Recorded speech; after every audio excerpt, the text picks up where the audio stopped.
would swallow my pride, I would choke on the rinds, but the lack thereof will leave me empty inside. Swallow my doubt, turn it inside out, find nothing but faith in nothing. Wanna put my tender heart in a blender, watch it spin around to a beautiful oblivion. Rendezvous, then I'm through with you. And with that, welcome to Early Stoppage, a show where the news of the day is usually given just enough time, but sometimes not enough. I'm John Frank, and I'll be joined shortly, as always, by Craig Allen of Fight Night Picks. Between the links, off the cuff, many, many things in the MMA world. The great debate this week. On this episode of Early Stoppage, we talk open scoring, UFC Norfolk, costumes, and the 5 most relevant topics in MMA right now. But Craig, we begin with Conor McGregor. Dana White said this week, which he has said a lot of weeks, that he doesn't know if Conor wants to wait for Khabib. There has been talk of Nate Diaz and Justin Gaethje for Conor. Craig, this seems like the story that won't die. I know we've done it before. Is there a reason why the UFC doesn't just book McGregor and Gaethje and be done with all this nonsense? I mean, it seemed like they had a window of opportunity. And before I get into it, John, glad to be on the show. This is the 5th show in 4 days, but I'm no word of a lie looking more forward to this show than any other show I've been on this week. So let me set the record straight there before I get into my answer. Now it's my turn. All right. Real question here. Why doesn't UFC just book McGregor versus Gaethje and be done with it? I don't know. I don't have a concrete answer for that. I thought, again, Gaethje, is there a good possibility that he weighs in just in case for the Tony Ferguson-Khabib fight? I still believe that. I mean, if that weren't the case, then they probably wouldn't have booked Poirier and Dan Hooker, which is a great matchup. I was lobbying for it. Were they listening to me? Probably not. So you wait. You wait until Khabib and Tony. You see how that shakes out. Then there's plenty of different opportunities for Conor McGregor. But is there a true reason why they don't just book it? I honestly don't know. Is Conor's next fight at 170? Is it at 155? I don't have a concrete answer for this. What are you thinking? First, let's talk about the elephant in the room. Why would these guys stop the hip-hop lyrics for Eve 6? Well, guys, this is an inside joke, and I tell you what that inside joke was, but it wouldn't be an inside joke anymore, would it? So, if you'd like to know why we went with Eve 6 this week, check the Patreon. As far as Conor and Gaethje goes, I don't know, because for me, that's the fight that makes perfect sense. Because if Conor were to lose, you book him with Nate Diaz, you don't want Nate Diaz, Khabib Nurmagomedov. But if you book Conor with Justin Gaethje and Justin Gaethje wins, you're very happy for Justin Gaethje to walk into either a fight with Tony Ferguson or Khabib Nurmagomedov. Now, I don't know that a Gaethje fight would sell the same as a Conor fight, but what fight sells as well as a Conor fight? The Ferguson fight's not going to sell as well as a Conor fight. So for me, I think that if you want to really make Gaethje into this superstar, which we feel like he's capable of being based on the way that he fights, this is the way to do it. Give him the Conor rub. Either Conor looks great beating him, or Gaethje star gets even brighter based on beating Conor. I have no idea why they won't book this fight. I guess they don't want to lose the Conor-Khabib fight, but that can happen down the road. So I think they should book it. You kind of have to worry, or not worry, but wonder too, what is Justin Gaethje's manager thinking about this one too? Because win or lose, it puts you into a weird spot. If Justin Gaethje beats Conor McGregor, Ali Abdelaziz represents Justin Gaethje, and he represents Khabib, you're getting dicey. These are World Series of Fighting waters, John. So what do you do there?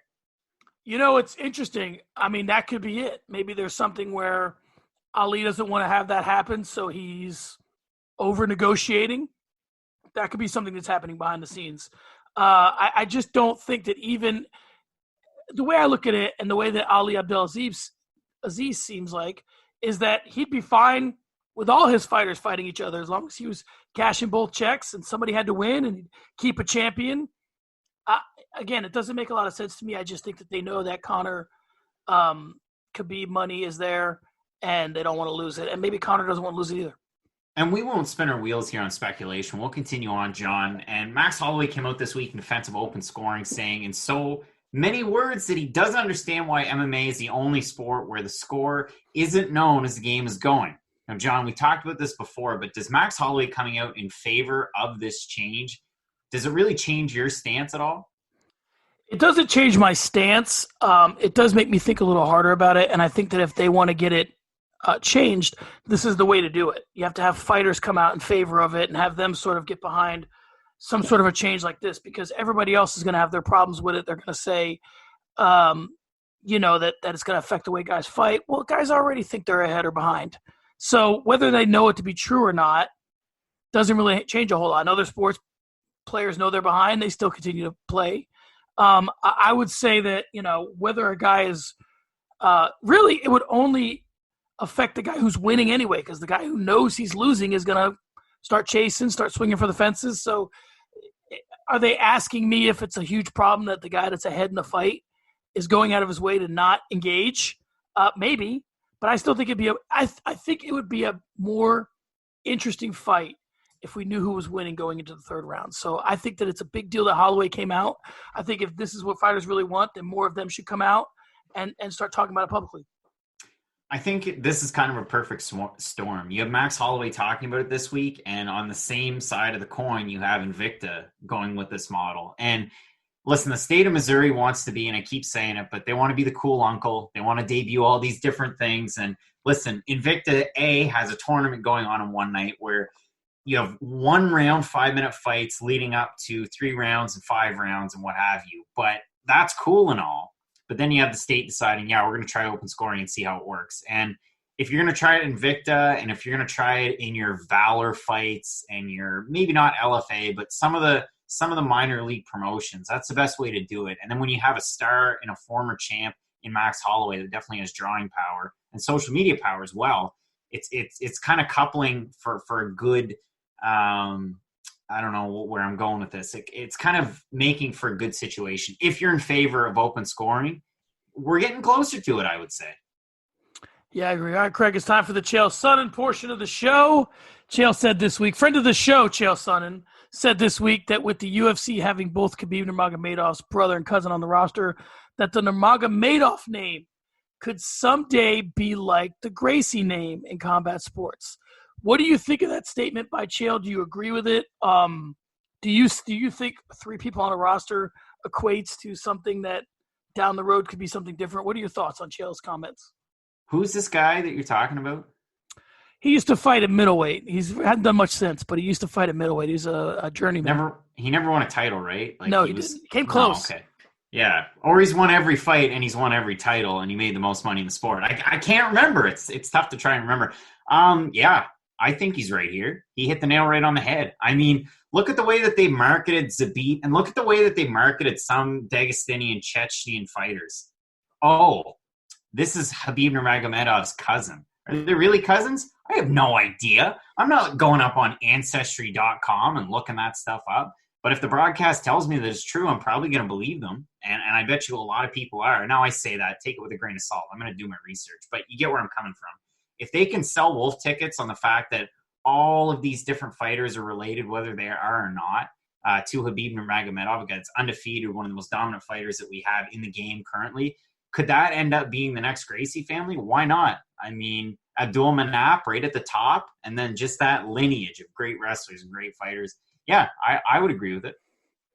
Well, I'll say this, research aside, if I went into a bar in my single days and my last name were McConaughey and someone asked me if I was Matthew McConaughey's brother, I would say yes. Whatever would benefit me in the moment. So if they're saying to you, are you Khabib Nurmagomedov's cousin? Sure. Yeah, I'm Khabib Nurmagomedov. Does that get me in the UFC? Yeah, absolutely. I'm his cousin.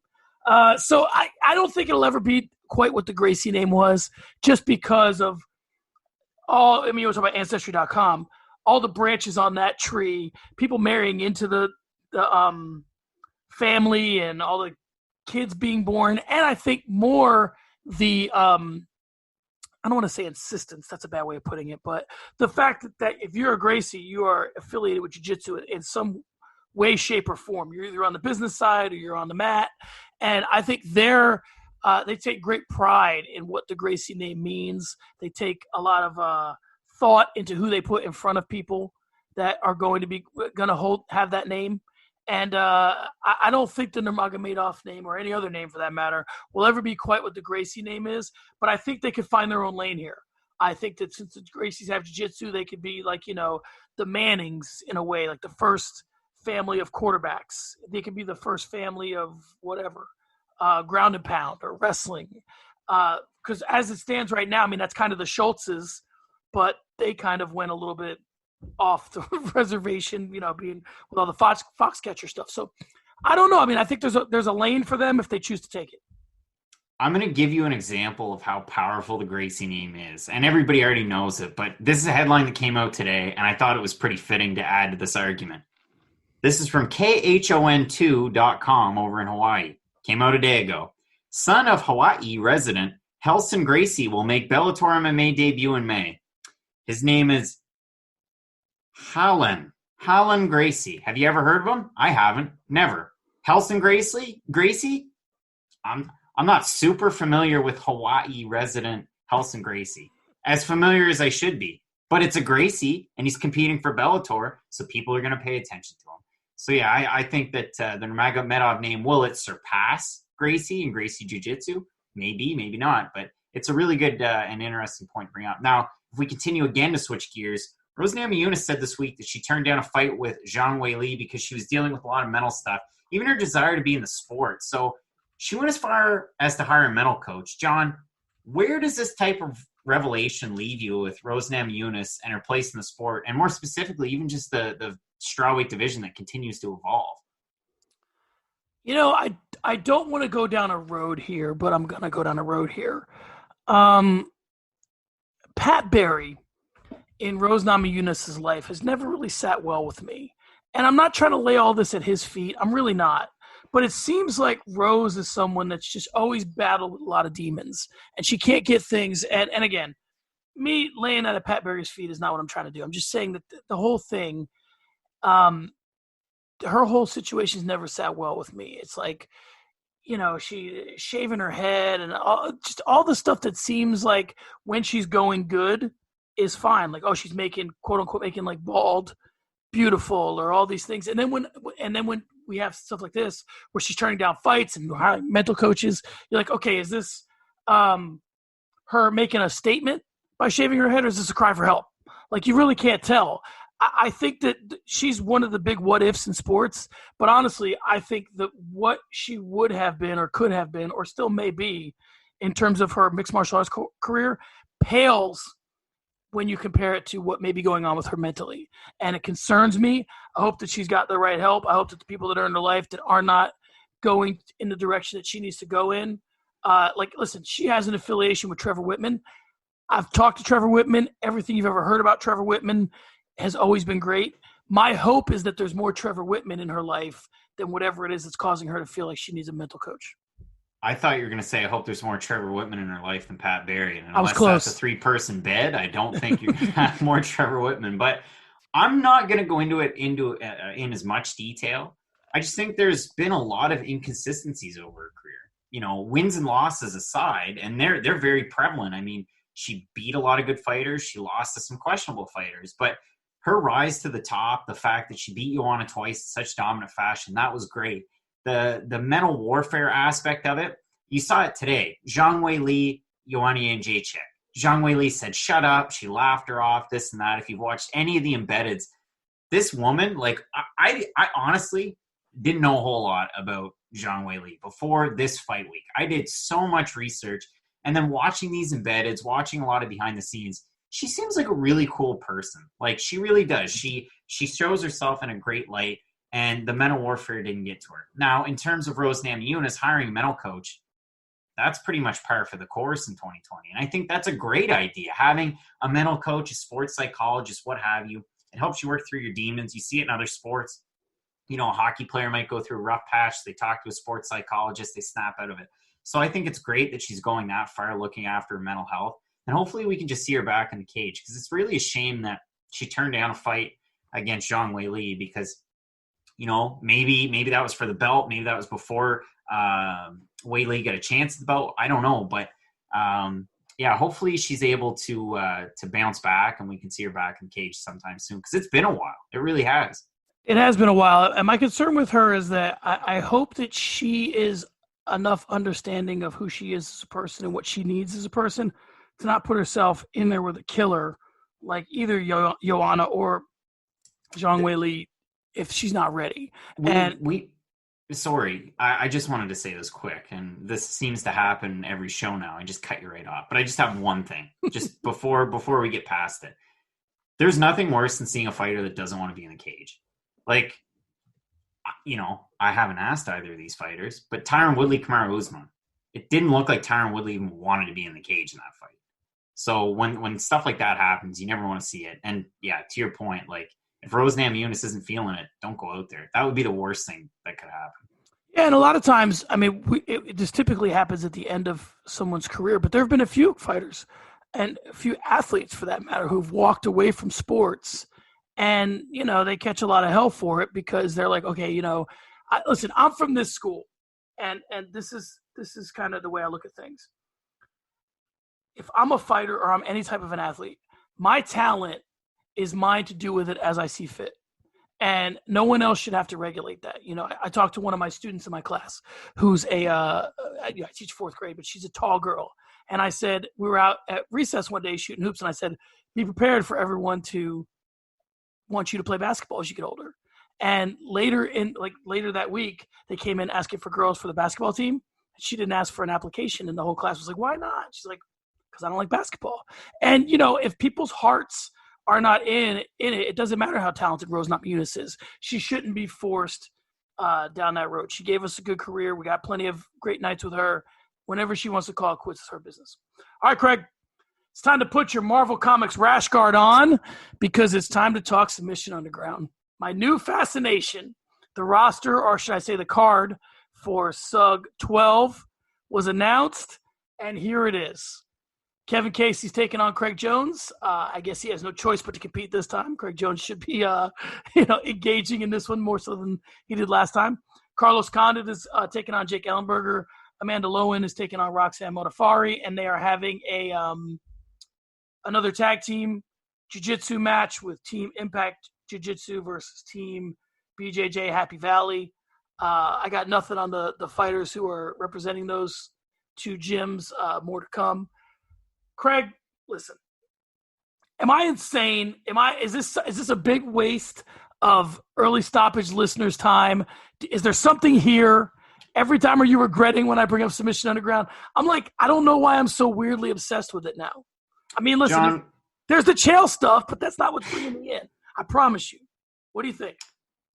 There's got to be some weird type of like shrine or effigy burning at all times in your house for that man. Now, listen, we're rekindling a flame. If we're going effigy, we're rekindling a flame that's 11 years in the making.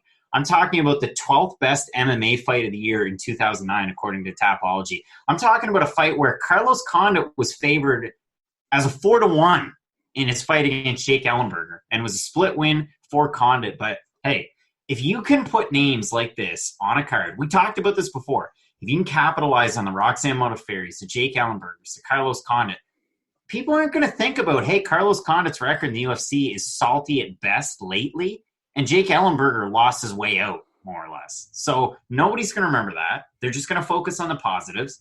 You've got Craig Jones in there, and like you said, he has to compete. Fingers crossed he makes it to the mat. So, yeah, I'm looking forward to it. Will I pay attention? Yeah. Will I watch it? No. But I'm eager to see the results. Put it that way. So my goal is to get you to watch it based on talking about it a bunch. So we'll see if that happens. But here, I have a question. Hell will freeze over. So, there's these things that happen behind the scenes, and certain things are built in certain ways to get eyeballs, right? We'll look at Bellator for an example. Bellator would always have the Legends fight that brought you to it, and then there was another fight that was more relevant that was either the main or the co-main, depending on how big the Legends were. I feel like that's a little bit what Submission Underground's trying to do, and have been trying to do for a while. They give you the two recognizable guys sort of in the co-main. They, to keep it real, they put the legit grapplers at the top of the bill. But do you think this is a formula that works, or do you think that fans are always going to be like, listen, I don't want to see Carlos Condit, Jake Ellenberger grapple. I want to see them fight? No, the one loose string in your argument is the fact that Bellator does all that, and then after all that, they show postlims and everybody leaves. Or they'll put your favorite Gracie that you've never heard of on the card and try and get you excited about it. But I think what Chael P. Sonnen is doing in Submission Underground, I think they're doing it the right way. I think using these recognizable MMA stars could possibly get people into grappling, get people into Fight Pass, get people to buy tickets to the events. I think it's a great idea. Because when Submission Underground shows up to name your town in Nevada that's not Las Vegas, let's say they go to Reno, how are you going to get people excited for it? You going to get them excited to go see Craig Jones? Or are you going to splash Condit and Ellenberger 2 on there, market it as number 2, and then hope that people buy tickets? I think it's a good idea. If you want to start growing your brand, just like BKFC. I mean, nobody asked for Paul Malignaggi to fight Artem Lobov 2 years ago, but we got it, right? So this is the right way to do it. It's interesting because I think it's a way to compete with Dana without competing with Dana. And the reason why I say that is because Chael will tell you this. He said it several times. Dana will tell you this. You're competing for eyes. It doesn't matter. Dana White's like, no, my competition is the NBA. My competition is a movie. My competition is, what are you watching? So I think this is a way for Chael to use Dana's platform and in Fight Pass and some of his fighters or former fighters as a way to get eyes away from whatever UFC content they would be viewing on that night. I agree with you. Now it's time to change gears. John, it's looking like Amanda Nunes, Felicia Spencer is going to happen. It's going to happen 145 pounds. It seems to be the division that just won't die, albeit there's only 5 fighters, and that's compared to 16 fighters in the men's flyweight division. But they continue to put on bangers, and they stay at the edge of the plank. I don't know why you wrote that. That made absolutely no sense. Clap, clap, clap to John Franklin as we stop in the show for a sentence that made absolutely no sense. I'll explain it. Continue. All right, fair enough. John, why is the UFC more interested in the featherweight women's division than the flyweight men's division? When a pirate is trying to kill you, he tells you to walk what? Yourself off the ship. He tells you to walk the plank. I wasn't going to say it. So, of course you weren't. I don't know with this one because, again, I don't know that there's any dynastic fighters at 145 pounds for the women other than Amanda Nunes. They're not putting on the type of fights.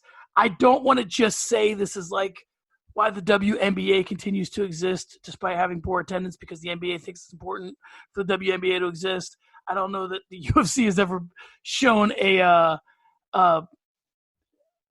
that they need to do something for the good of the sport or for the good of women or for the good of whatever. So I don't know that that's it.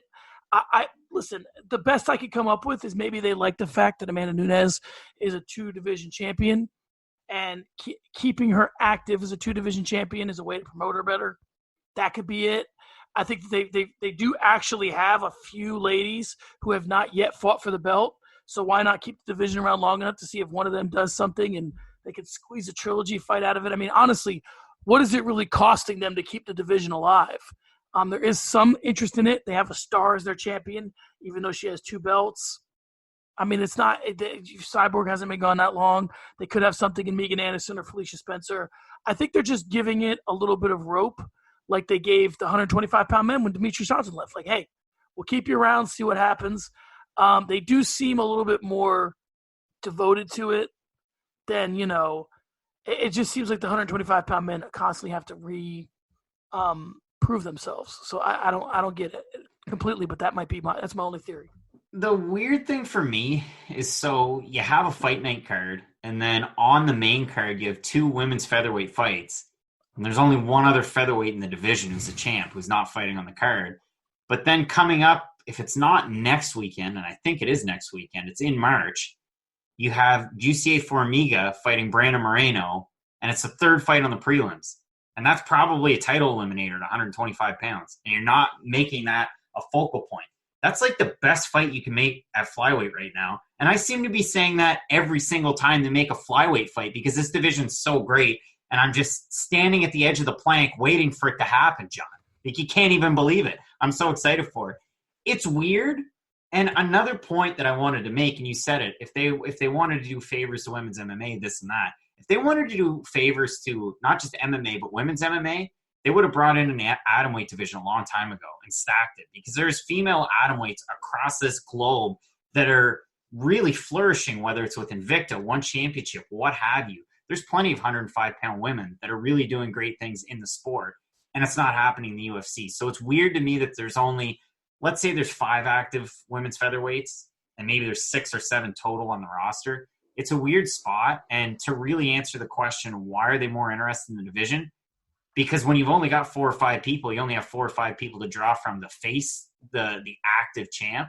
So it's a little bit easier for them to control. Well, I'll throw one more thing at you, and I don't have any hot take shades or I don't have any conspiracy theory shades. I'll throw one more thing at you, which is there are a few fighters who they do not want to leave, but they may reach a point where it's like, what do we do with them? So the example being Holly Holm and Jermaine Durandamy. They have much more value in Bellator than they do in the UFC. Because what happens is if you get rid of the 145-pound division, now all these girls that could fight 145 pounds, so it's Cyborg. So it's Kat Zingano. Okay, now it's Durandamy. Okay, now it's Holly Holm because you've gotten rid of this division. And there's no path towards the belt for them at 135 pounds. So then now what was once something that was like this project in your garage, 145 pounds, is now flourishing in Bellator.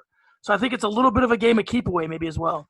It's like you look at the performances by Felicia Spencer, Megan Anderson, and this is the way that I look at them. They're too good to not be in the UFC, but they're not quite good enough to be a champ. So what do you do when you have talent like that? You keep them. You keep them active. You keep people intrigued. And then for some odd reason, you throw them into a title fight because that's what you have to do. It's not what you want to do, but you have to do it. It's such a weird spot because, and that's not a slight at either of those 2 women. I think Felicia Spencer and Megan Anderson could go over to Bellator right now and have a lot of success. And that's saying something because, yeah, Felicia Spencer didn't have a great fight against Chris Cyborg, but she had a fight. She made it all 3 rounds. I mean, she lost 30-27, but it wasn't 30-26. It wasn't anything less than that. And I think if you put either of those fighters up against any Bellator fighter not named Chris Cyborg, maybe Julia Budd, they could win. Like I think they're very good fighters. It's just a shame that there's only 4 or 5 in the UFC's featherweight division. Let me tell you what Bellator would do if, and they've done it before, if all of a sudden these girls left the UFC, right? So let's just play this out to its conclusion. So they've already lost Zingano or didn't keep her, however you want to look at it. Cyborg's gone, okay? Next thing you know, Spencer's gone. Durandamy's gone. Holm's gone, right? Here's what happens. The heavyweight Grand Prix is what happens. The welterweight Grand Prix is what happens. Those girls go over to Bellator. There's going to be a Grand Prix. It's going to get a lot of eyeballs. It's going to be something that's very interesting. And the UFC would never do that. Bellator for sure would. So I'm guessing maybe the UFC's playing a little bit, again, keep away here, and is looking down the road to say what value would these girls have at another organization, and let's prevent that. I think you're right. Here's what I want to do. Because even though you were at, or you were a part of, to my knowledge, the first debate show/segment in the history of MMA podcasting, from what I've seen, what I believe. And then yet you went and did another show and did a debate. I'm going to let you introduce Sparring Sessions since you're just debating all over town. You're here, you're there. I look on my phone, I see there's Craig Allen having a debate with another lad. So what I would like you to do is to please introduce Sparring Sessions this week, since you were on the debate team, since you're debating so much lately. Let me broach this by first saying that a lot of people might not believe it, but A, I did get a high school ring, like an absolute loser. I bought a high school ring. 2, on the side of that high school ring, it has a hockey stick and a hockey puck. And on the other side, it says debate and has a gavel and a podium. And with that, I introduce our sparring session. And this week, we're going to try and each take a side. We're going to hammer out one of the most divisive topics in the sport. And we're also going to pillage a question. And this is where I got it. In this week's 3rd episode of Embedded, getting set for UFC 248, Ioana Jędrzejczyk was asked by Pete Rosenberg of Ebro in the Morning on Hot 97, referencing a heavy article, if she believed that. Quite an intro. Yeah, this is. her legacy was on the line in this fight. He said, do you think that your legacy's on the line in this fight if you happen to lose, if you happen to win against Zhang Weili? And John, we've seen this play out before with other champions. John Jones defending the belt, and then due to extenuating circumstances, he's forced out and he comes back. Randy Couture won the heavyweight belt. Then things happen, went to light heavyweight, what have you. And then he's fighting for the heavyweight belt again after a long time. Does a former champion's legacy fade due to just one failed title bid, do you find? I don't think so. I mean, I think that Joanna has already sort of established what her legacy is. She's got this kind of Queen of Violence vibe. She had a really great run initially, and she ran into somebody that was ready for her and wasn't intimidated by her. And that, a lot of what Joanna does, and we'll get into this later, is, predicated on her ability to intimidate her opponent, her ability to use that intimidation to kind of, geek herself up. And so for me, I think the two examples that you gave, I don't want to say they weren't great examples, but, John Jones, I think his legacy is solid. And I think Randy Couture took some beatings at heavyweight. I mean, Brock Lesnar put it on him. And I think that doesn't change the way we look at Randy Couture. I think we still look at him like one of the toughest guys ever. He was completely believable in the Expendables and all the things. Like when you look at Randy Couture, he's portrayed as a legit tough guy, and it's believed, even though Brock Lesnar threw him a pretty vicious beating. I don't think that way. I think the only thing that really diminishes your legacy is holding on too long and starting to lose to bumps. Like, I think BJ Penn's legacy was solidified until he started just hanging on and fighting guys way below his station and taking these ass whippings. Most fighters, Anderson Silva's had some bad nights, but we still remember him as the Anderson Silva that kicked Vitor Belfort's face off.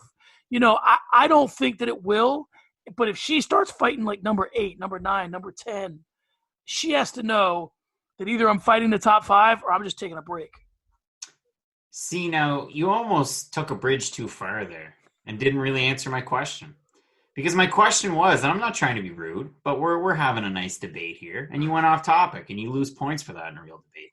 My question here is, does a former champion's legacy fade due to one failed title bid?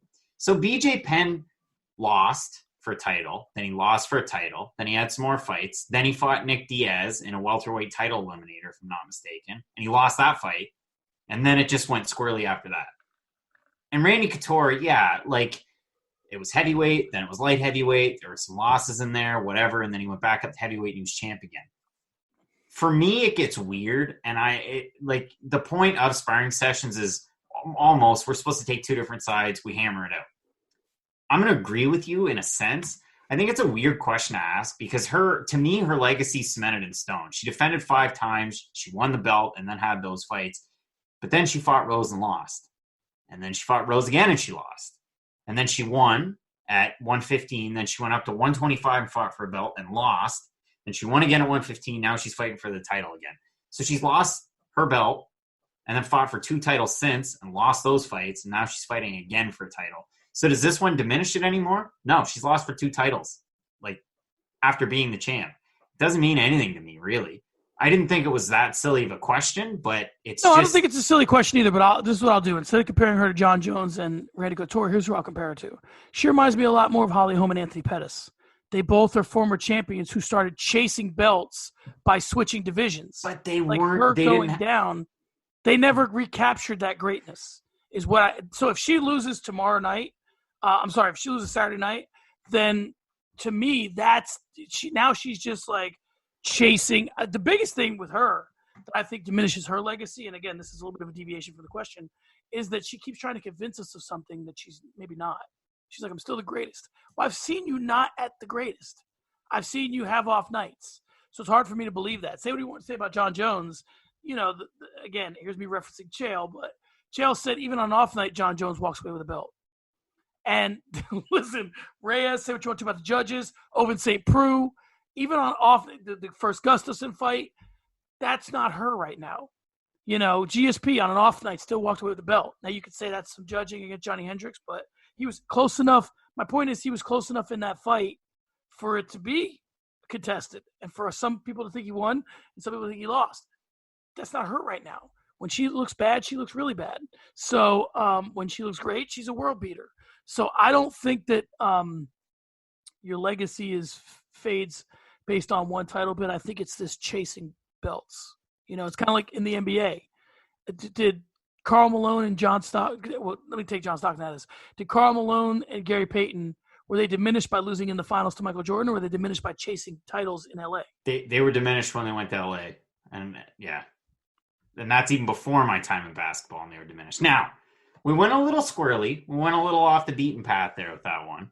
And if we continue on, John, I want to get into my favorite segment of the show. I get excited about this. I write these questions, and I get giddy.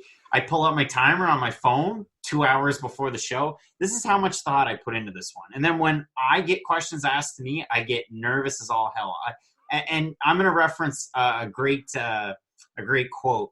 Remember when Luis Smolka, I believe it was about the Tim Elliott fight, and he said, you want the fights that pucker your butthole? Well, this is one of those things that puckers my butthole. So, John, with that being said, we're going to hitting the speed bag. You're going to start to hit it. And I have 5 great questions lined up for this week. Some of them are weird, some of them aren't. And the timer starts when I finish the first question. Hang on, because I don't trust you. Do I need any sort of reference material for this? Anything? Do you have the UFC 248 card somewhat in front of you? Yes. Okay, good. That's the only thing you need. All right. Are you ready? Question number 1. John, Sean O'Malley tried out a temporary tattoo of a star on his face for a little while before committing to a permanent version present today on his face. If life held no bounds and you decided to get wild, what would you get for a face tattoo, and where would you get it put on your face? The timer starts now. My kid's hands by my chin. That's the best I got for you. All right, that's fair. Or the state of New Jersey, if I was going to be a real gangster, because that's where I was born. Question number 2. UFC 248 is this weekend, and we usually ask what fight of the night is, and it's usually written out as FOTN. What, in your opinion, is the DOTN, the dud of the night?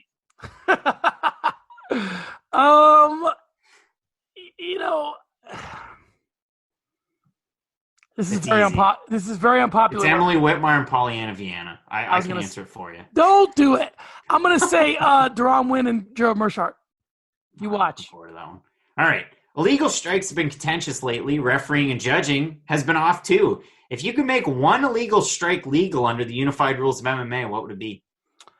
Knee strikes to a downed opponent. All right, that's fair. Number 4, Zhang Weili's dog's name is Fedor. We learned that in this week's episodes of Embedded. My dog's name is Yoda. That was the name given by the SPCA. MMA-inspired dog name for a bull mastiff. Go. Boss. That's not MMA-inspired, is it? Boss Rutan. Oh, I went BOSS. That's a good one. All right, number 5. We have 45 seconds left for this one. Okay, John, so you got to picture yourself in this situation. You're the proud owner of MMA Glendale, a new mixed martial arts gym, and you get the chance to start off with a brand new state-of-the-art facility. But there's a catch. You couldn't afford to pay to promote the grand opening or hire any employees. Who's the one pro mixed martial artist that you bring in to save the day? This is Glendale, Arizona. Glendale, Arizona. Okay, I would bring in... And they don't have to be from Glendale, and they have to run operations and promote it and coach. See, you're tying my hands because you know who the answer is going to be, and I refuse to make. Don't you dare! I refuse to make that my answer. One guy, honestly, I think Benson Henderson can handle all of them, and it's local. That was going to be my answer. MMA Lab. What a guy! Like, he's really putting himself in a good position, and he continues to win fights. That's hitting the speed bag. I thought I'd stump the Schwab. I was unable to stump the Schwab. All right, Craig. New segment, same as the old segment. New segment, Who Dis? We've done this one before, but it's been a while. So this week we're going to do You Believe? So I'm going to give you a couple of things that were said in the media or a couple of statements that were made, and I wanted you to just tell me, do you believe this person or do you not believe this person? This first one's a little weird. Only because I'm going to ask it in a different way. Henry Cejudo wants to fight both Davison Figueiredo and Jose Aldo on the same night. The question initially was, do you believe him? Obviously, we know that won't happen. Do you believe he wants to fight in both divisions, legitimately? No, he probably only wants to fight in one of the divisions, and I posted that video on r/MMA this week from TMZ, and the response I got from the mods was, this isn't going to happen, and this is just Henry chatting nonsense again, much like his Nunes crossfight talk. I don't know when he ever talked about fighting Nunes. The mods on our MMA are wrong, and you can come after me if you want. Do I believe him? No. Stick to one weight class. That's probably what he wants to do. It sets your, it really sets him up for success down the road, and you don't have to worry about weight cutting as much at 125. I'm with you. I think that he's trying to take a page out of Conor McGregor and leave a weight class open just so that it's open. And I know most people would think when I bring up Conor McGregor, I'm talking about 170. I'm actually talking about 145. I think that Conor was a champ there, and he's always kind of been like, I could go back and fight Holloway or whatever.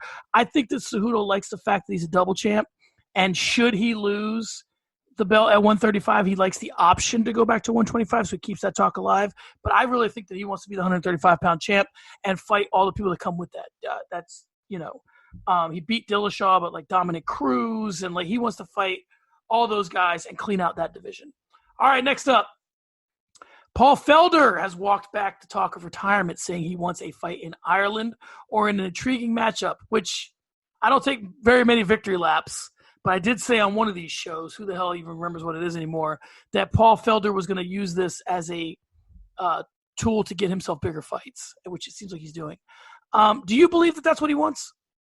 Yeah, I mean, he's still ranked at 7th, so if he was retired, he probably wouldn't be ranked, but the UFC's ranking still don't make any sense. Conor McGregor's ranked 3rd in the lightweight division, so who knows anymore. But yeah, I think this is a bargaining chip. Hey, if you have a card in Ireland, I want to be on it. Hey, if you come back to Philly, let me main event or co-main event. Yeah, it's a good spot to be in if you're Paul Felder. Plus, you can fall back on your announcing duties. You really set yourself up well. I like this retirement talk. It's a good way to market yourself. Is the fight in Ireland a Irish Dragon thing or a Conor McGregor thing, you think? Probably an Irish Dragon thing. All right, I'm with that. I think that I didn't believe the retirement talk from the beginning. He's too good in that division to really, I think that it was just something he said spur of the moment. And he's the kind of guy that even if he says things spur of the moment, likes to stick to them. But then a little bit of time passed, and he had to figure out a way to kind of walk it back. So the only way to walk it back would be like, no, I don't want to fight. But if, the right matchup comes, the right matchup will be a matchup much less than the ones that he's proposing that will get him out of retirement. All right, Craig, Deontay Wilder says his costume was to blame, and Dana White said that that's why we don't do that shit in the UFC. Do you believe Wilder? Do you think that Dana what do you think about this? It was an excuse so Wilder could invoke his rematch clause. That's all it was. It's just a baloney type of way to try and sell it. And the fact that he fired his corner, and we talked about that last week, like it's just the cards aren't stacking up well for old Deontay Wilder in the court of public opinion. And then in terms of Dana White, Dana, your entrances suck, man. Bellator's got you beat on some of their events. Like I want Sexyama. I want Genki Sudo. I want Bob Sapp type intros from Pride or from Days Long Gone. Even when Conor McGregor fought Chad Mendes and they had Aaron Lewis from Vermont and they had Sinead, I almost said Kavanaugh, like the fighter, but you know who I mean. O'Connor? Mm-hmm. Yeah, that's it. Singing the intros. Like the UFC should do a better job. But as far as Deontay Wilder's concerned in this question, did he not wear a weighted vest while he trained for this fight? Like, told Joe Rogan that, yep. Yeah, your excuses don't add up. Yeah, I mean, I don't believe him either, and I think that sometimes, you end up looking worse. I get why he tried to go with all the excuses, but listen, if you're going to make excuses, make one and stick to it. I think all this other stuff of this is Breland's fault, and it's, the costume, and it's this, that, and the other, and whatever. It's like, dude, you have the rematch clause no matter what. Don't take me down this whole path to get to something that you could just invoke for just because you lost. You could have got knocked out in the first round and invoked the clause. Aryan Kutalaba says that he was playing possum when he looked like he was on ice skates and his fight was stopped. Do you believe him? Yeah, I do. I actually do. In the moment, I thought he got caught, and I thought, good stoppage for a second until he kind of, shook the cobwebs off. But if you don't believe him, then you better be pretty damn upset, because I don't know if you saw the news after you wrote this question, but the fight's been rebooked for UFC 249. So yeah, I believe him in this case. I don't believe him, but I would say to Deontay Wilder, this is how you make an excuse. You make a completely relevant excuse, and it gets you exactly what you want. let me tell you something about the UFC. They don't have rematch clauses, and if they did, this fight wouldn't have got one. And he still figured out a way to get his fight rebooked that fast. Craig, how many times do we see things that happen like this that are and never see the light of day? Dana was clearly in the let's give Kutalaba we talk about the push and the mandate. This kid's getting the push, man. They don't book you a rematch of a contested fight that quickly unless you're getting the push. This is in the same breath as Dana White saying in the last couple of days that Jose Aldo deserves the title shot at 135 pounds, and the judges screwed him, so we're giving him that shot.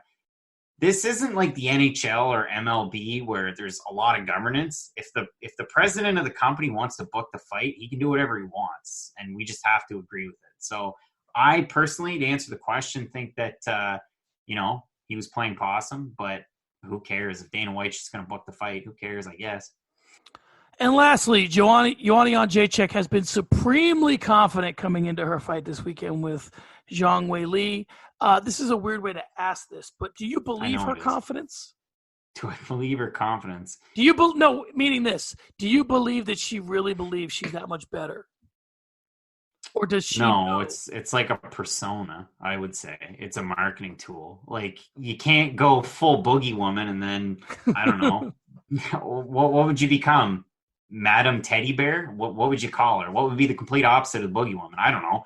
But yeah, I don't know. It's like she's so entrenched in the gimmick that she can't go like Colby Covington and say, oh, but I'm not actually the boogie woman. I'm nice when I'm not in the cage.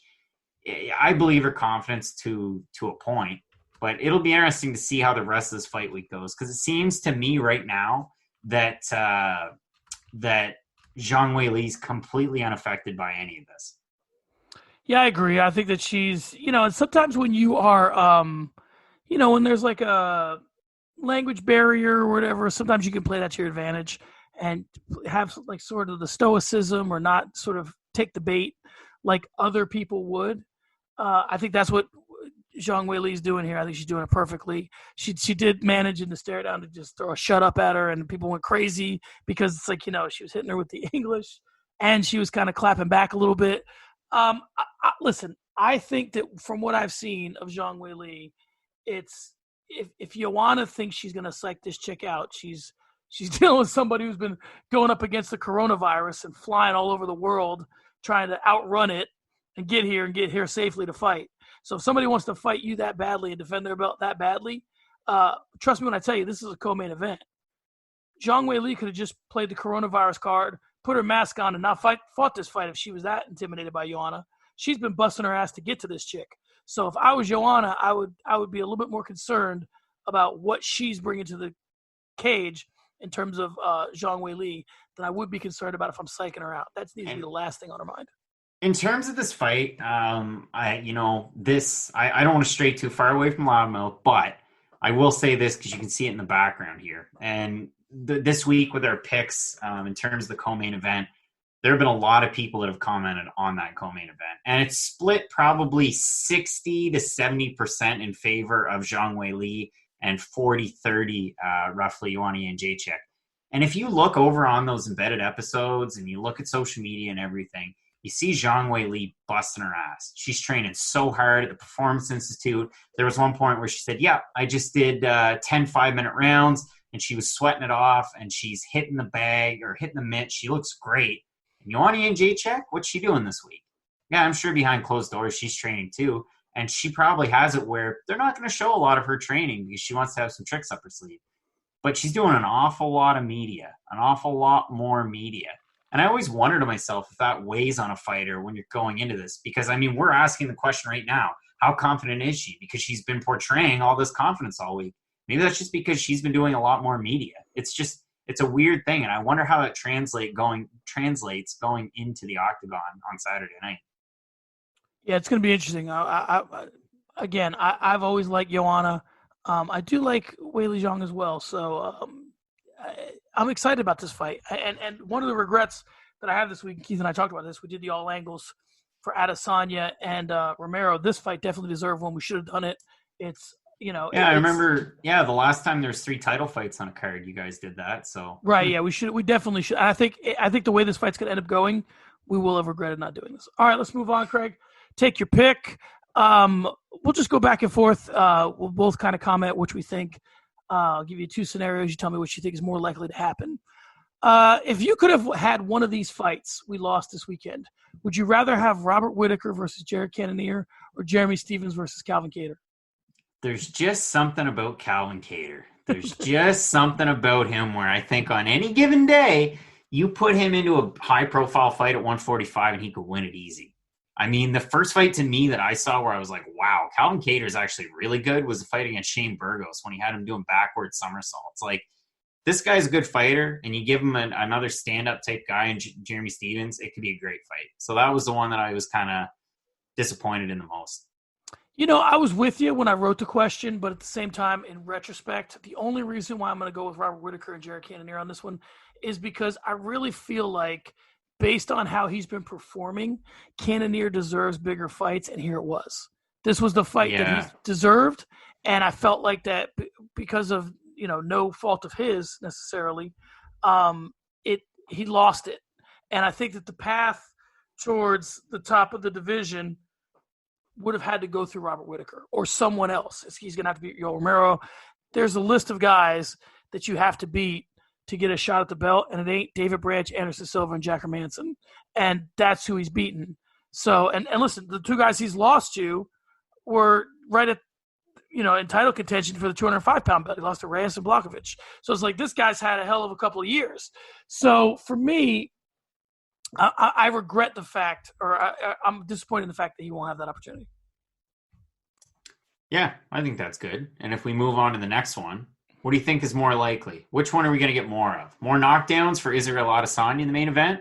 More takedowns for Yoel Romero? You know, I watched Detail today with Daniel Cormier, and he was breaking down Israel Adesanya. And one of the things that I noticed with Israel is that I feel like his takedown defense is more a offshoot of his striking defense, and that he just doesn't like hands put on him. And I think that that may benefit him against – I don't think that he's great at takedown defense, although I think he's getting better. I just think he likes to keep a distance, and he does that no matter if a guy's coming at him with hands or coming at him shooting for his legs. So I think that he's going to find a couple of good shots on Romero. My guess would be, if you stuck me to it, 2 or 3 knockdowns for Adesanya, 1 or 2 takedowns for Romero. So I'm going to go with Adesanya. To me, and this is like a dummy thing to say, put this on a tee and I could hit a home run. And it would have to be in a T-ball park, but still.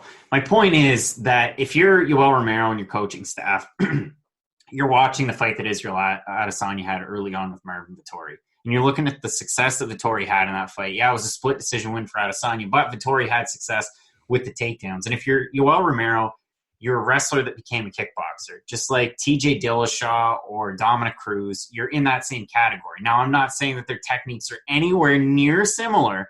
I'm just saying that Yoel Romero has an Olympic wrestling pedigree. He just chooses not to use it. And that seems to be what we've had in the last 5-6 fights, realistically. So I could see him going to the well maybe finally, because this is the way that they're marketing it, and I believe them. This is his last bid at a title. And if he doesn't win, then that's probably it. I mean, the guy's 1-3 in his last 4 fights. I think you're going to see more takedowns from Romero than Adesanya.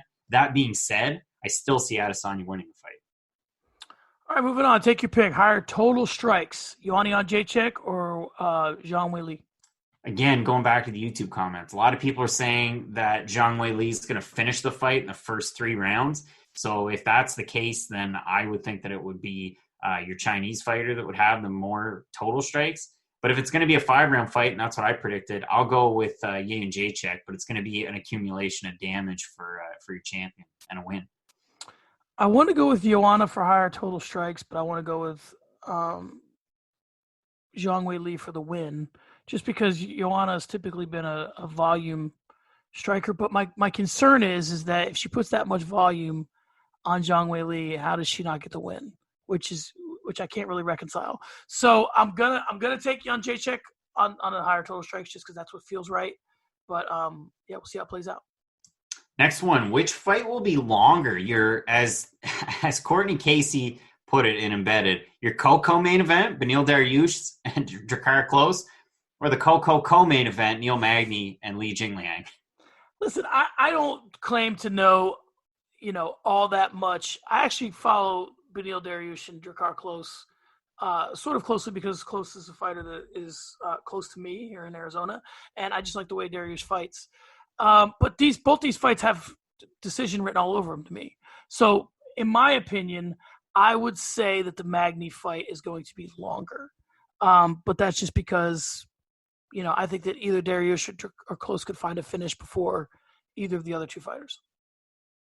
Yeah, I would agree with you. If I can go really quickly into some comments here, I actually had somebody reach out today that mentioned that they fought against Drakkar Klose early on in his amateur career. I'm going to have to find it. I'll post it online. But the point was that, right here, Josh Rhoda said, I fought Drakkar in the amateur circuit. We went all 3 rounds, and we won by decision. And he meant to put he won. I looked up his record, and Drakkar Klose won that fight. It was Rhoda's first amateur fight. Then he goes on to say, he had to be the most physically powerful opponent I ever went up against. And if you look at his fights, man, his wrestling, his forward pressure is awesome. And he hits really hard too. And I'm sure, being an Arizona guy, you know that as well. But I think that fight, there's more of a potential for a finish than there is in the Magny Li Jingliang fight, which seems crazy to say because if you look at Li's last 2 fights against Eliseu Zaleski dos Santos and David Zavada, he finished them easily. But I would say that the Magny Li Jingliang fight probably going to go longer. And again, I could be reading this fight completely wrong as well, but let's talk about which fight will be shorter. The Brazilian Cowboy Alex Oliveira versus Max Griffin, or Sean O'Malley versus Jose Alberto Quinones. Sugar Show 2.0 is going to beat the Mexican chump. I'm with you. I think that O'Malley is he just is one of those guys that rises to the occasion. He's been on the cage for a minute. He's been on some other stuff.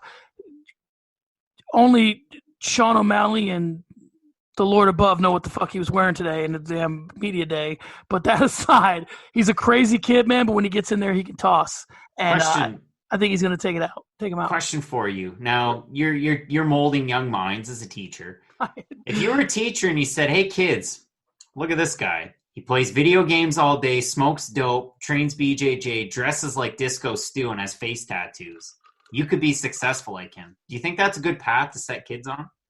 I think it's a horrible path to set kids on, but I do think it's an inspirational story that someone could exist that far outside of the box and still become a success. So on the one hand, I think it's a conversation to have much later than the 4th grade, which is the conversation. That's fair. Maybe, senior year in high school, say, hey, man, it doesn't seem like college is a choice.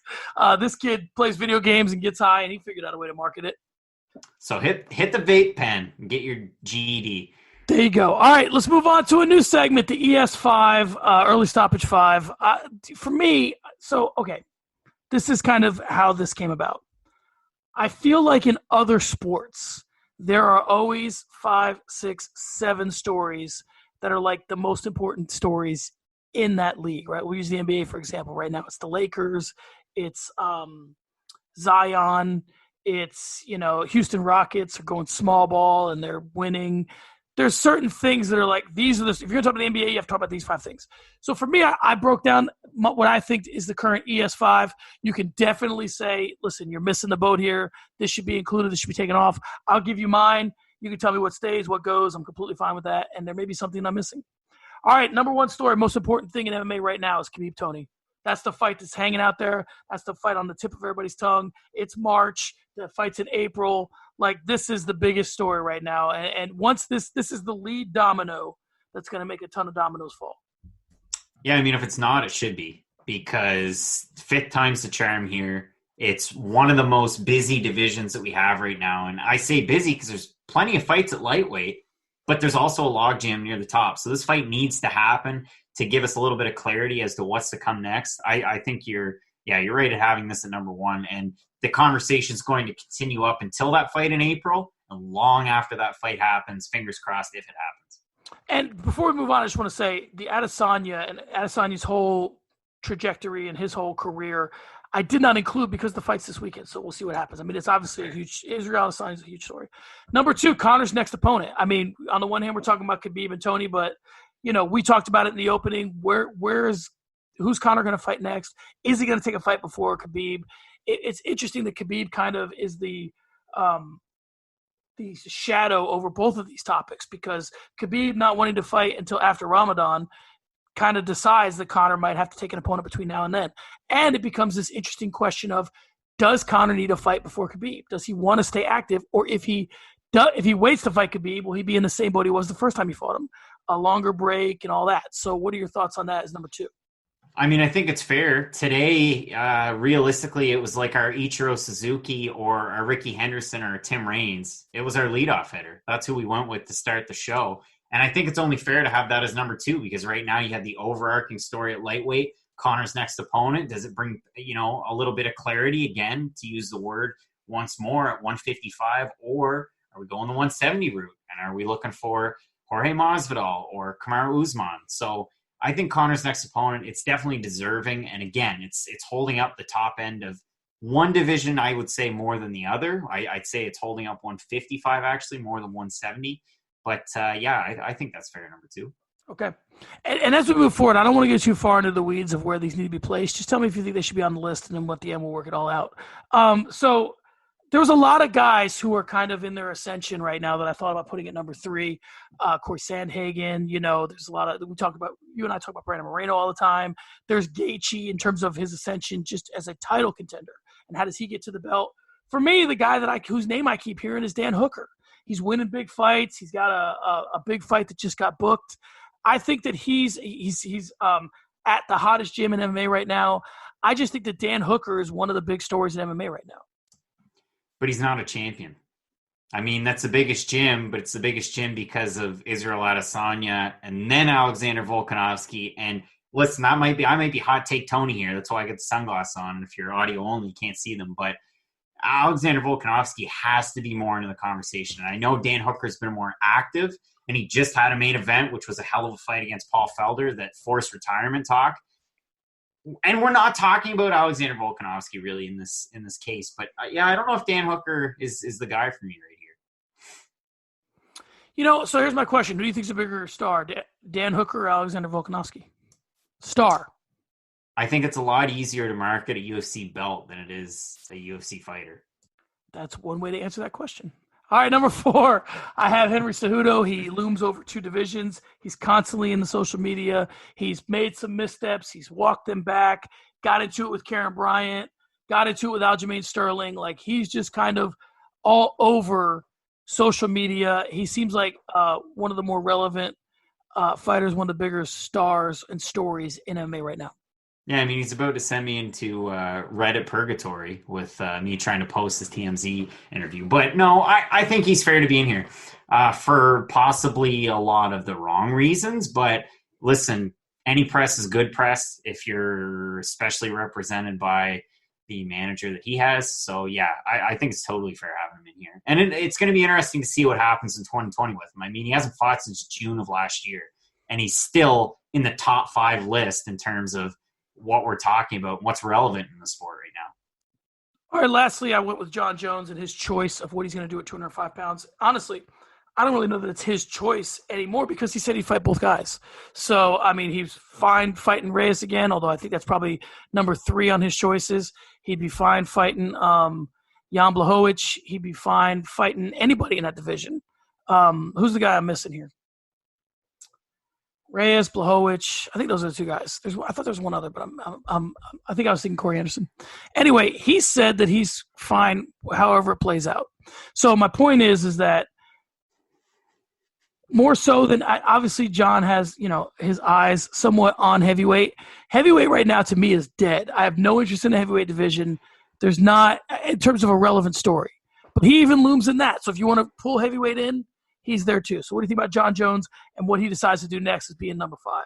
I'm going to fill 20 seconds with the heavyweight division. Daniel Cormier said today, and I'm paraphrasing and I'm kind of giving, my thoughts at the same time, more or less that the only thing for me at heavyweight is Stipe Miocic. That's the only fight. I'm going to take that fight. I believe the quote was, you don't want spoiled milk, and realistically expired last year, which is weird to say that you want a title fight against one of the best heavyweights of all time, but you're pretty much spoiled milk. So really, maybe he's not running from John Jones, but he doesn't want that fight. Then you've got top heavyweights headlining at Saskatoon. Nobody cares about Saskatoon, Saskatchewan, Canada. Nobody cares. It's going to be a weird card. So that's where you throw heavyweights now. So heavyweight, you're right. I don't think it matters as much. And then the guy that you didn't mention, and I held my tongue there to get into this, we didn't include Israel Adesanya in this list because he's fighting this weekend. But John Jones' choice still kind of revolves around Israel Adesanya, and will he move up? Will he not move up? So it's not holding up the middleweight division, but it affects a lot of different moving pieces. And for that reason, I think it is a really good choice to have in here, because is it Blachowicz? Is it Santos? Is it, name 3 or 4 different light heavyweight fighters and then throw Israel Adesanya into the mix, and you're cooking with gas. All right, so we agreed on 4. There's one we disagreed with. So let's hop around the division, hop around MMA. I mean, I went strictly with UFC because that's how I roll. But if there's some Bellator, if there's a one championship, if there's something somewhere else out there that you think we could replace Dan Hooker with, I'll just give you a couple of options. Amanda Nunes, obviously, is fighting Felicia Spencer. We talked about that. Valentina Shevchenko's kind of hanging out there. We didn't really talk about featherweight all that much. We did, Khabib's 55. We didn't talk about welterweight, Kamaru Usman, what's next for him. And then we obviously didn't talk that much about you touched on the heavyweights, but I don't find that relevant. So of all those things that we sort of briefly touched on, as well as other promotions, if you had to fill one spot, what do you think is the thing that I missed?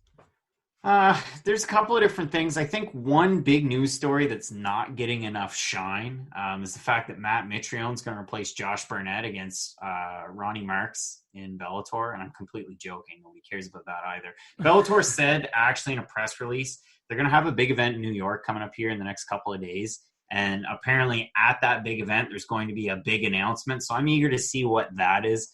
I know they kind of teased the fact that their big James Haskell signing is going to come to fruition. He's a big rugby star over in the UK. He was at their last event in Dublin. He's going to start fighting. But again, that's not big news. To me, the biggest news out there is the fact that DAZN is in talks to actually start streaming in the UK. And they're a UK-based company, and they don't stream in the UK, which is absolutely insane. But you think of that market, like that, I don't know. I know there's a lot of different rights deals. There's BT Sport, there's Sky Sports, there's all sorts of different moving pieces. But to have them active and live in the UK, to have Bellator, to have Matchroom Boxing, where you're going to have Anthony Joshua, the heavyweights, and boxing is already such a big deal there. I think that right now is a big story because it still affects MMA, but combat sports in general. And I think it's something that in the overall combat sports community hasn't gotten enough shine. Yeah, I think the OTT stuff becomes important. How deep are DAZN's roots?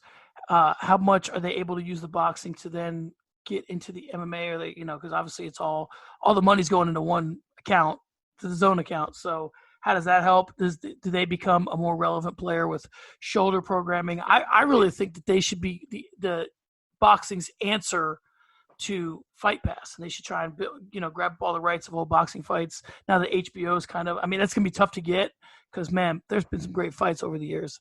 But I think that might be a play for them. But yeah, I think you're probably right in that's the other thing that's sort of laying out there that's of importance. Yeah, and if that doesn't, turn your crank, you can always get excited about the Apprentice One Championship Edition. Billions are going to watch that. So sorry. Or at least it will be reported that they did. Exactly. All right, Craig, let's give shouts to MMA Reddit. Let's start the conversation this week with fighter compensation. We've gone down this road before, but this week one of our MMA's highest trafficked posts was from the New York Post. And say what you will about their reporting, but the headline read, UFC fighters rage over low pay while investors reap big dividends. And it made the business section, so Wall Street is all ears. It was reported that of an estimated $350 million cash reserve, the company plans on paying out $300 million in a one-time cash dividend to investors. Craig, here's where we'll try to get to the heart of the matter and start the conversation. We've tried to solve judging who would win in a boxing versus MMA fight, but still money keeps coming up. So let's try to come up with our own solution. Fighter pay is incredibly low when compared to the revenues that the UFC is pulling in. What can be done to fix the gap? Pay your fighters more, and they won't. So if you're a fighter you should probably think about maybe starting a union. You know, Ali Abdelaziz can't represent everybody. That much is true. You can't have your own fighter fighting your own fighter every single weekend, every single fight. So that being said, unionization to me, you know, you can be for or against it, but I think in this case, when you have such a big entity where it's not like, you know, professional football or professional hockey or basketball where there's a salary cap and everybody gets paid in a certain way. With fighting, you know, former champs are still making tons of money. You've got Chris Weidman headlining a card in OKC where maybe he shouldn't. And oh, by the way, he's getting paid a ton even though he's not winning, whereas you could have somebody on a 5 or 6 fight win streak and they're still getting paid 10 and 10, and Weidman might be getting paid 100 and 100 or something insane. So you would think that fighters would want to maybe look into the unionization thing, which is scary. It's always scary when somebody brings up unionization and then people start to try and come together and create one. I mean, look at your two Project Spearhead heads. Leslie Smith's in Bellator now, and Cage and Johnson get cut from the UFC. There's your two, and they're not in the UFC anymore. But to me, I don't know what you can do. And I read through the article, and to me, the big story that was there was they were talking about Kung Lee. And you can say what you want about Kung Lee. He's in a lot of movies. He fought Michael Bisping. But he talked about it in the season The Ultimate Fighter that was in China, and he said he got paid $5,000 for every episode. And then he asked for more money. Dana White said either take it or, you know, we're kicking you to the curb. Then Kung Lee's wife needed surgery, and he needed a couple days to spend with her before going to China. The UFC denied it, and they had to start taping immediately. He goes over to China. She gets a surgery, and he can't be there with his wife, and they don't start taping until the next week. Like, there's not a whole lot of leeway, and maybe that's just one circumstance, and you're only hearing one side of the story, and it's in a New York Post article. But still, you got to do something, because if you're fighters and you're just accepting this, you're really not helping everybody else out at this point. Well, you know, the fact that I'm a teacher comes up a lot in this podcast. So here it comes again. So I am a part of a union, and I head this team at my school, and there's a member of my team who's like a more prominent member of the union. So she said, "Hey, there's this meeting. I want you to come and support." So I'm like, all right. Full disclosure, I have aspirations of at some point being at least a vice principal. I don't know if I want to be a principal or not, but at least somewhere in administration. Here's where this is all relevant.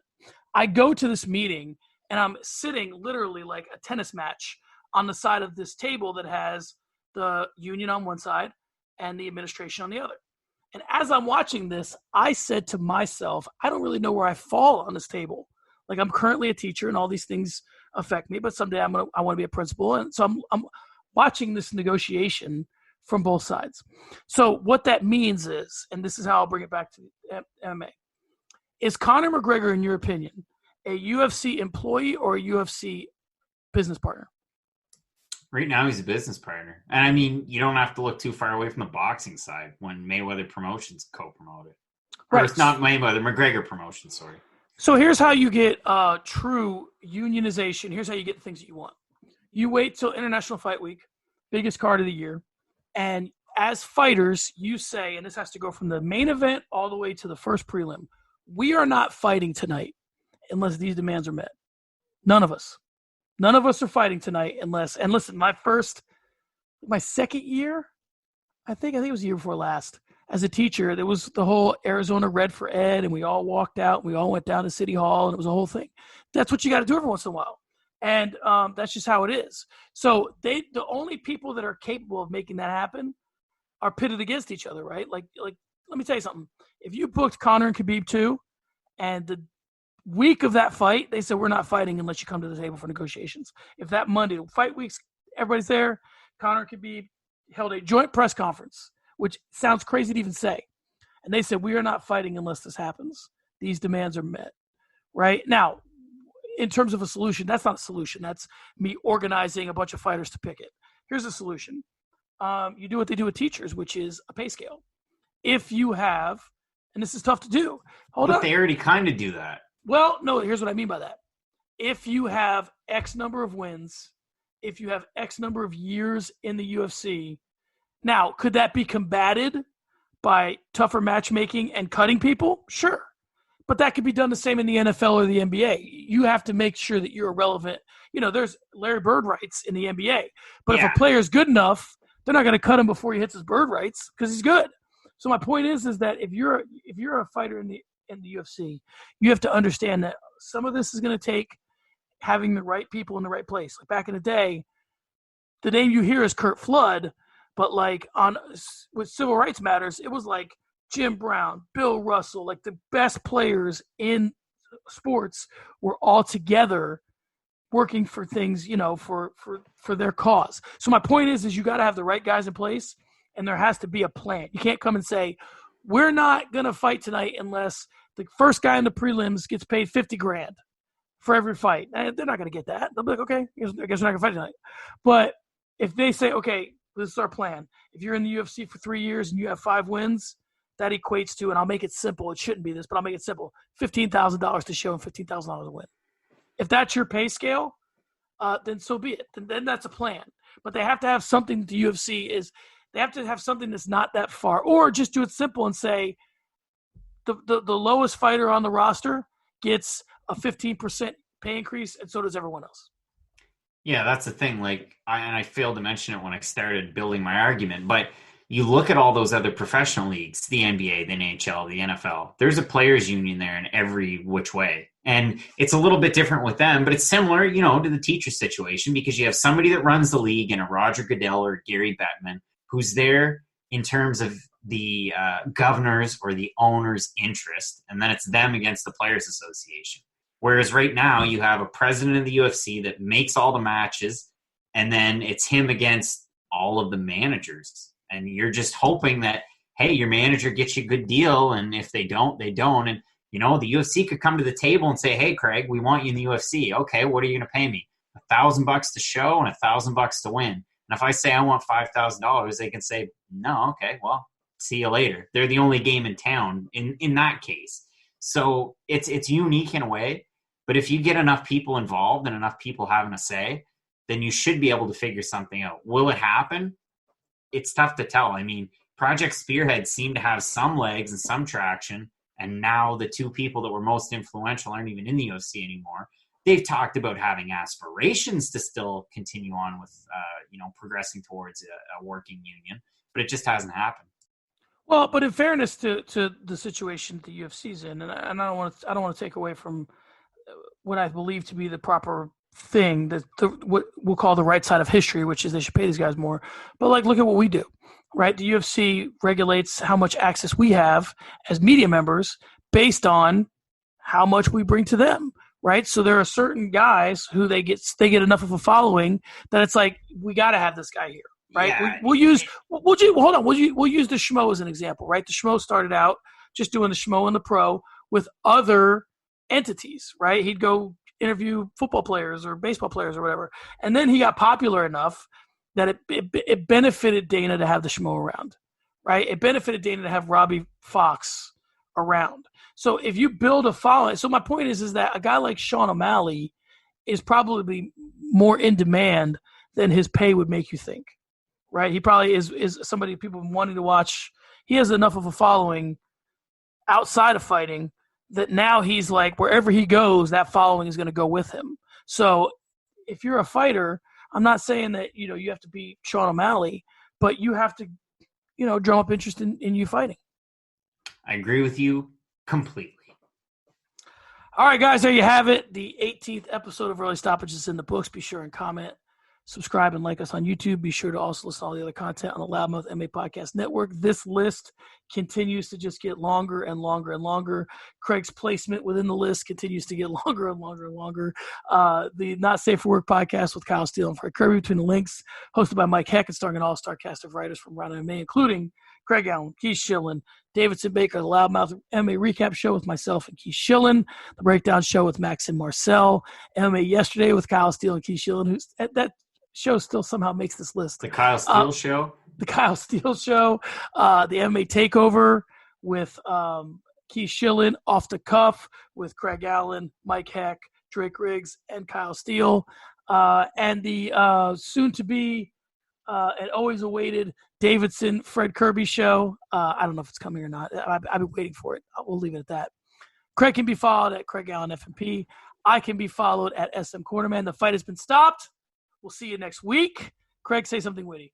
It's an inside joke. If you're headed to UFC Saskatoon, be sure to experience Regina. And if you don't know what experience Regina is, look it up on YouTube. I heard the Regina is fantastic in Saskatoon. Regina. All right, guys. We'll see you next week. Regina. Peace.